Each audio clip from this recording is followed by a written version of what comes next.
السلام علیکم. خالد مصطفی حاضر خدمت ہے اپنے پروگرام ناظرہ کے ساتھ.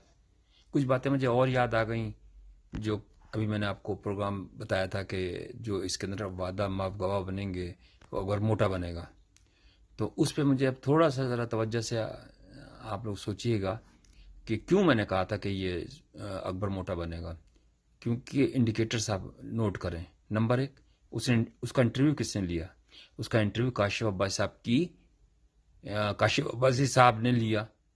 اور کاشف عباسی صاحب کی جو وائف ہے نا، وہ ان کے لنک ہیں بہت اونچے، کیونکہ وہ ظاہر اس سوسائٹی کی ہیں جہاں پہ سگریٹ پینا بھی جائز ہے. تو آپ سمجھ گئے ہوں گے کہ میں کیا کہنا چاہ رہا ہوں، لیکن میں ان کی پرسنل اس پہ نہیں بات کر رہا.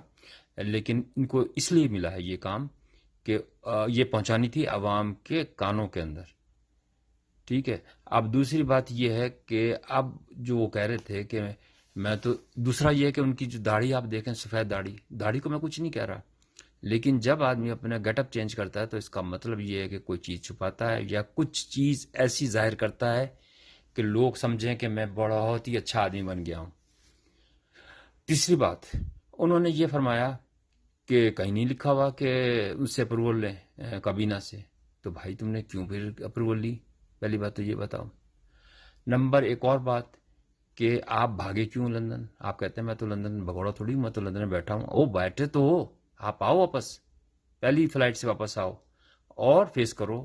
لیکن کون ہے؟ کیوں آئے وہ؟ اس لیے کہ وہاں تو ان کے جو بڑے آبا و اجداد ہیں وہ تو وہیں بیٹھے ہیں. نواز شریف صاحب تو وہیں بیٹھے ہیں نا.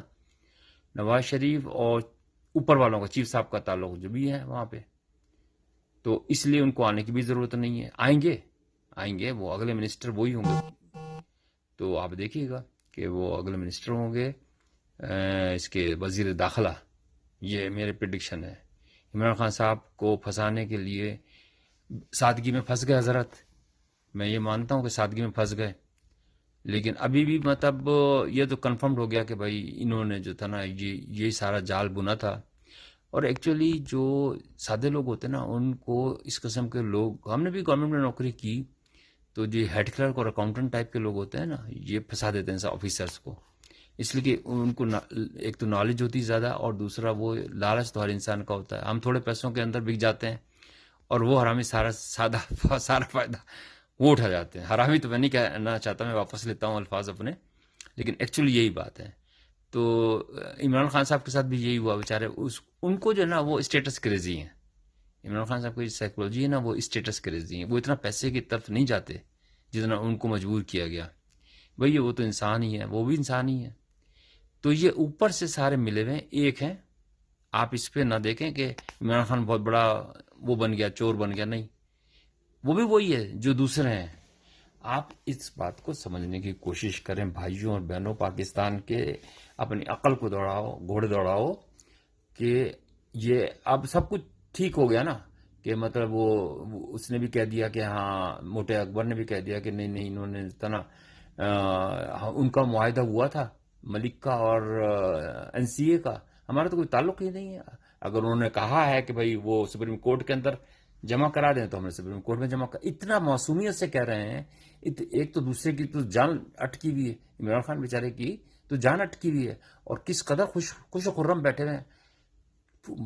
چہرہ اتنا چوڑا ہو رہا ہے ان کا کھا کے. اب آئے نا وہ عمران خان کا تو بیچارے کا چہرہ بھی ویسے ہی ہو گیا. تو آئے ذرا فیس کرے نا، بتائے کہ ہاں ایکچوئل بات بتا دے عوام کو. یہاں پریس کانفرنس کرے پاکستان میں آ کے، اور ایکچوئل بات کون، اس کے پاس تو ساری چیز موجود ہے. وہ کہتا ہے کہ نیب کے پاس ہے. بھائی تم نے بھی کاپی رکھی ہوئی ہے استاد، یہ نہیں ہم چوتیا نہیں ہے. تم نے کاپی رکھی ہوئی ہے، اس کاپی کو دکھاؤ عوام کو، ورنہ عوام نہیں مانے گی. عوام نہیں مانے گی. غلط ہے یہ بات. اس طرح دوسرے کو نہیں پھنساؤ. یہ نہیں ہے کہ عمران خان کا کوئی ہے نہیں، اللہ اس کا بھی ہے. اگر کوئی یہ سمجھے کہ اس کا کوئی نہیں ہے، اللہ اس کا بھی ہے. اگر وہ اللہ سے معافی، مجھے لگتا ہے کہ وہ معافی مانگے گا. بھائی سیدھی بات یہ، 500 کینال اپنا نام نکال لو، اپنی وائف کا نام نکال لو اس کے اندر سے، سمپل. باقی رہا جو 150 ملین پاؤنڈ کا جو ذکر ہے، تو وہ آپ گورنمنٹ، بالکل ٹھیک بات ہے کہ گورنمنٹ کیوں نہیں لے سکتی، زبردستی لے. اس سے اگر گورنمنٹ کا پیسہ ہے تو کیوں نہیں اب تک لیا؟ بات تو یہ ہے نا، بات تو بالکل اصول والی بات ہے. تو لیکن بات اتنی سیدھے نہیں ہے. یہ اوپر سے ساری جو وہ ہے نا یہ ایک بلائی کا ایک لیئرس ہیں، ایک ہے، عوام کو بیوقوف بنایا جا رہا ہے، اور عوام اس چیز کو سوچیں. اور بس میں بار بار یہ کہتا ہوں کہ اپنا ووٹ، جو قیمتی ووٹ ہے نا، جیسے بھی الیکشن ہوتے ہیں، کسی کے کان پہ نہ جائیں، نہ دھریں کہ بھئی آپ نے مظاہرے کر لیے، کسی دیکھ لے پھنسا دیا نا چاہے شیر رحمان کی بیٹی کو، کہ ایک لفظ بھی نہیں بولا عمران خان صاحب نے، اور وہ دوسری ایک اور تھی امریکن، اس کے بھی تعلق نہیں بولا. بھائی لیڈر تو وہ ہوتا ہے جو، مجھے تو اپنا جو معصوم جو لیڈر تھا نا ذوالفقار علی بھٹو صاحب تھے، واقعی اس نے کبھی اپیل نہیں کی ضمانت کی، ہتھکڑی بھی لگ رہی تھی، لگ کے چلے گئے، اس نے کبھی ٹریم کی اپیل نہیں کی، خود کشی وہ کیا تھا، چڑھ گیا پھانسی پہ. میرے دل میں اتنی اس کی عزت ہے. ابھی جب میں اس کی بیٹی کو اس کی پوتی کو جو دیکھتا ہوں نا، واقعی اس کی جو پوتی ہے وہ ایک چنگاری ہے. اگر لوگوں کو پتہ نہیں ہے کہ وہ کیا کر سکتی ہے، اس کے اندر خون کے آنسو ہیں، اس کے ساتھ جو ظلم ہوا ہے نا، وہ اب ان قریب آپ کے منظر عام اس پہ آئے گی، الیکشن میں وہ پارٹی آئے گی اور وہی جیتے گی. سندھ کے اندر آپ دیکھیے گا اس کے ساتھ ظلم ہوا ہے، ہم ان کے ساتھ ہیں. اللہ تعالیٰ بہتر کرے گا. اپنا خیال رکھیے گا. خدا حافظ.